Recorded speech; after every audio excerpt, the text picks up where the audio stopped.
ఈ విషయం ఎప్పటికీ గుర్తుంచుకోవాలి. నీ మేలు కోరేవారు ఎప్పుడూ నిన్ను ప్రశ్నిస్తూనే ఉంటారు. నీ కీడు కోరేవారు నిన్ను ఎప్పుడూ పొగుడుతూ నీ భజన చేస్తూనే ఉంటారు. భజన చేసేవారు కాదు, ప్రశ్నించేవారే నీకు నిజమైన స్నేహితులు. దెబ్బలు తిన్న రాయి విగ్రహంగా మారుతుంది, కానీ దెబ్బలు కొట్టిన సుత్తి ఎప్పటికీ సుత్తిలాగే ఉంటుంది.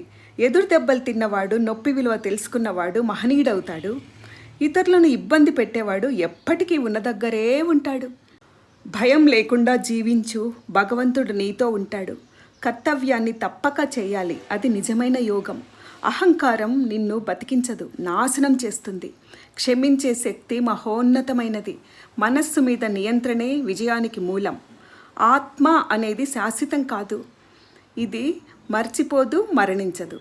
కర్మ చేయి, ఫలితాన్ని ఆశించకు. మనిషి యొక్క గొప్పతనం 6 అడుగుల అందంలో కాదు, ఆలోచించి మాట్లాడే 6 అంగుళం నాలుక మీద ఆధారపడి ఉంటుంది. సర్వేజన సుఖినో భవంతు.